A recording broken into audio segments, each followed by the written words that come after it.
Presiden Joko Widodo kembali menegaskan komitmennya dalam menyelesaikan kasus pelanggaran HAM di masa lalu. Bahkan ia sudah meminta kejaksaan ikut membantu menuntaskan kasus pelanggaran HAM. Menurut Jokowi, komitmen penuntasan masalah HAM masa lalu harus terus dilanjutkan dan kejaksaan adalah aktor kunci dalam penuntasan pelanggaran HAM masa lalu. Jokowi ingin menyelesaikan kasus pelanggaran HAM di masa lalu benar-benar diperlihatkan dengan jelas. Jokowi mengatakan, kejaksaan tidak bisa bekerja sendiri dalam menyelesaikan kasus HAM. Jokowi meminta kejaksaan juga berkoordinasi dengan Komnas HAM dalam menyelesaikan persoalan pelanggaran HAM. Menurutnya, kerjasama dengan pihak-pihak terkait, terutama dengan Komnas HAM, perlu untuk diefektifkan. Antisipasi terhadap tantangan masa depan juga harus ditingkatkan. Selain itu, Jokowi juga mengapresiasi sistem penanganan perkara yang dijalankan kejaksaan, terlebih dalam menjalankan tugasnya dapat bersinergi dengan kementerian dan lembaga lain. Saat ini kejaksaan telah bersinergi dengan Kemenpolhukam, kepolisian, lapas, serta pengadilan. Namun yang terpenting, data-data dan teknologinya harus terus diupdate dan terus diperbaharui. Tim Liputan Berita 1, Jakarta. Kasus HAM lama di tangan jaksa. Dapatkah kejaksaan menyelesaikan kasus pelanggaran HAM di masa lalu? Mengapa Jokowi meminta kejaksaan menyelesaikan kasus pelanggaran HAM di masa lalu? Dan untuk membahasnya kita sudah terhubung dengan Ahmad Taufan Damanik, Ketua Komnas HAM. Selamat pagi Pak Taufan. Selamat pagi. Terima kasih telah bergabung bersama kami Pak. Pak, bagaimana tanggapan dari Komnas HAM terhadap pernyataan Presiden Joko Widodo yang meminta kejaksaan untuk menyelesaikan kasus pelanggaran HAM di masa lalu dan juga meminta Komnas HAM untuk berkoordinasi atau bekerja sama dengan Kejaksaan Agung dalam hal tersebut? Ya, ini sebetulnya sudah beberapa kali ya disampaikan oleh Bapak Presiden ya. Dan kemudian kira-kira beberapa minggu yang lalu saya dan beberapa komisioner juga bertemu dengan Bapak Presiden kembali di Istana Negara dan kita menyampaikan beberapa masalah memang. Selain soal Papua waktu itu, saya juga menyampaikan masalah terkait dengan penyelesaian pelanggaran HAM berat masa lalu. Ya. Ini untuk lebih mempertegas sebetulnya kebijakan yang sudah dimunculkan, ya. Walaupun masih belum terlalu terang, tapi sudah dimunculkan, yang disampaikan dan didiskusikan kepada kami oleh Bapak Menko Polhukam, ya, Pak Mahfud. Saya dan Pak Mahfud sudah beberapa kali bertemu, juga pernah diundang ya dalam pertemuan itu ada Pak Jaksa Agung juga ya. Saya juga bawa teman-teman komisioner lain. Kemudian mendiskusikan ada usulan misalnya mengenai KKR. Kami katakan undang-undang KKR ini pernah ada, tapi kemudian kan sudah dibatalkan oleh MK ya. Maka menjadi ranah presiden atau ranah pemerintah kalau memang itu mau dihidupkan kembali. Apalagi kalau kita lihat misalnya Papua, ya, dalam Undang-Undang Otsus juga disebut tentang KKR. Aceh juga begitu, di dalam Undang-Undang Pemerintahan Aceh yang merupakan tindak lanjut dari MOU Helsinki itu juga dikatakan tentang KKR. Bahkan di Aceh sudah ada KKR yang itu tidak berdasarkan undang-undang tapi berdasarkan kanun ya, di peraturan daerah. Lemah sekali sebetulnya. Nah, ide ini kita sambut dengan baik, tapi kita katakan bahwa untuk KKR itu pertama itu adalah ranah pemerintah karena mereka lah lawmaker bersama DPR kan, bukan Komnas HAM. Jadi ya monggo saja kita bilang itu urusan pemerintah. Tapi sementara ini yang adalah Undang-Undang 26. Karena itu sepanjang yang ada adalah Undang-Undang 26, maka Komnas HAM selalu mendorong supaya penyelesaian yudisial gitu ke pengadilan. Yang itu bolak-balik mentok dengan Jaksa Agung, kan kurang lebih begitu. Baik. Yang kedua kita katakan, kalau memang mau menghidupkan kembali Undang-Undang KKR, ada prinsip-prinsip yang harus dipenuhi. Apa itu, Pertama, Pak? Soal pengungkapan kebenaran. Yang kedua adalah, yang saya bolak-balik katakan juga kepada Pak Menko, kepada Pak Presiden pun saya sampaikan, yang tidak boleh dilupakan adalah mendengarkan suara dari korban maupun keluarga korban. Karena mereka sebetulnya ya yang paling berkepentingan dengan keadilan itu gitu. Itu kita sampaikan. Nah, kemarin dalam hari HAM misalnya pidato Pak Menkumham di acara yang kami selenggarakan, Pak Presiden juga menyampaikan pidato tapi tidak spesifik menyebut itu. Pak Menkumham menyebut bahwa akan segera dibentuk semacam unit kerja presiden yang menangani kasus-kasus pelanggaran HAM yang berat itu. Kemudian juga ide mengenai KKR. Sebetulnya udah ada drafternya, sudah ditunjuk tempo hari orang-orang oleh Menko Polhukam. Tetapi kemudian draft itu mentok lagi gitu ya, karena ada perbedaan pendapat di tingkat pemerintah sendiri gitu. Jadi kami sebetulnya mendorong pemerintah untuk mencari solusi katakanlah dengan KKR itu, karena itu juga satu penyelesaian yang bermartabat. Tetapi kami juga mengingatkan bahwa ada Undang-Undang 26 yang itu jalan yang ditempuh adalah jalan yudisial. Jadi nggak bisa kita keluar dari satu koridor hukum yang berlaku, kurang lebih begitu ya. Baik. Tetapi poin utama dari itu adalah ini nggak bisa dibiarkan berlarut-larut, berlama-lama, karena itu akan semakin memperkukuh apa yang kita sebut sebagai impunitas.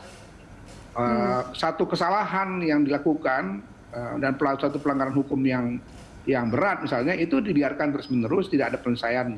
Itu jadi beban sejarah saya bilang pada bangsa Indonesia. Kemarin dalam pidato di Menkumham juga saya sampaikan, dihadiri oleh banyak pihak termasuk banyak menteri kabinet Pak Jokowi ya, yang hadir secara langsung maupun yang virtual. Saya katakan utang sejarah kita ini harus kita selesaikan. Kalau enggak bangsa kita ini akan terus seperti ini. Banyak orang yang merasakan ketidakadilan, karena itu kita lihat aja sekarang ini setiap ada kasus-kasus hukum seperti kasus Tol Cikampek atau kasus Sigi dan macam-macam, masyarakat terus berpolemik yang nggak berkesudahan gitu.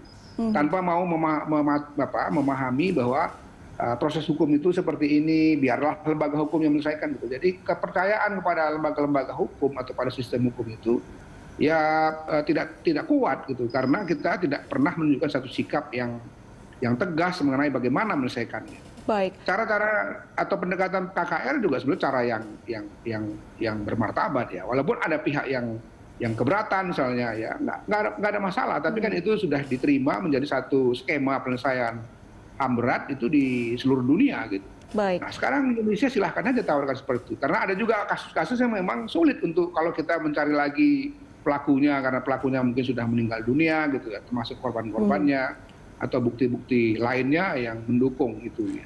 Saya kira begitu. Baik, Pak Taufan, tadi Anda mengatakan ada perbedaan suara dari pemerintah sendiri. Apakah ini yang menyebabkan kasus HAM lama penyelesaiannya terhambat? Ya misalnya seperti tadi saya katakan ya, kami sudah menyampaikan rekomendasi berkali-kali kepada Presiden ya, agar Presiden memerintahkan Jaksa Agung untuk menindaklanjuti kasus-kasus itu ya. Karena Undang-Undang KKR sekarang ini kita katakan tidak ada, maka Undang-Undang 26 kan ke pengadilan begitu. Tetapi kan terus saja ada langkah-langkah yang berbeda ya dari arahan yang sudah disampaikan oleh Presiden misalnya. Sekarang Presiden menegaskan lagi arahan itu gitu. Kami pernah bahkan berdiskusi dengan Presiden dan beberapa menteri termasuk Jaksa Agung yang lama waktu itu juga hadir ya, Pak Prasetyo. Bahkan kita sudah bicara tentang kasus tertentu, misalnya yang di Papua atau satu juga dari Aceh, Jambu Kepok itu misalnya, ya udah ini disegerakan aja ke pengadilan begitu. Tapi kan mentok lagi. Bahkan peristiwa Semanggi 1, Semanggi 2 ada ucapan di DPR ya, yang itu kemudian menimbulkan keriuh rendahan lagi, sehingga kemudian keluarga korban menggugat ke PT UN kan gitu.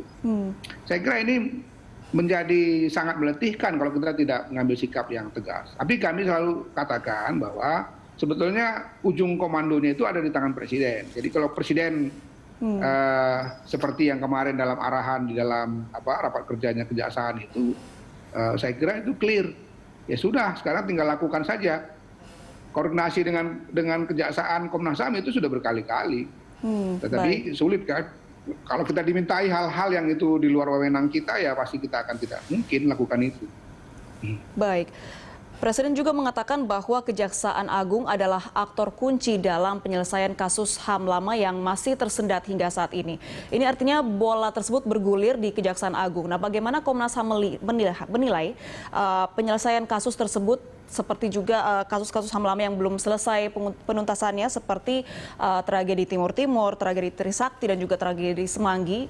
Bahkan Anda mengatakan tadi ini dalam rapat dengan DPR, Kejaksaan Agung mengatakan peristiwa tersebut bukan termasuk pelanggaran HAM berat. Bagaimana Komnas HAM menilai kinerja dari Kejaksaan Agung dalam penuntasan kasus HAM lama sejauh ini?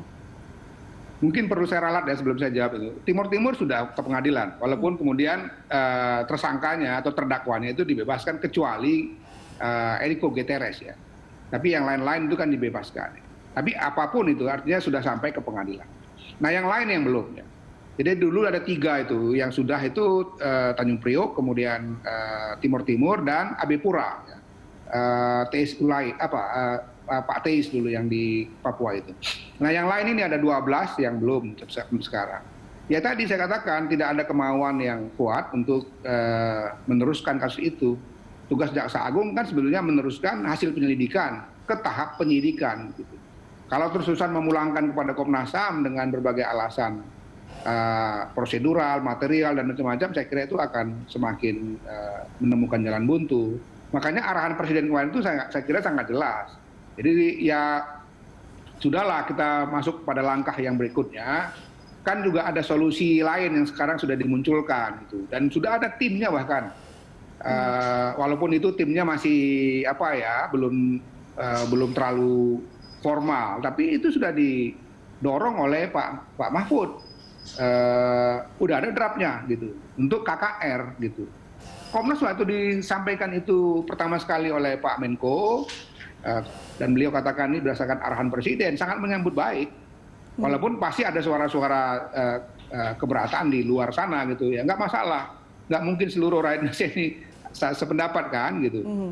Tapi kami memahami bahwa memang tidak mungkin semua kasus itu bisa dibawa ke pengadilan. Tadi seperti saya katakan, ada kasus yang pelakunya mungkin sudah tidak ada lagi.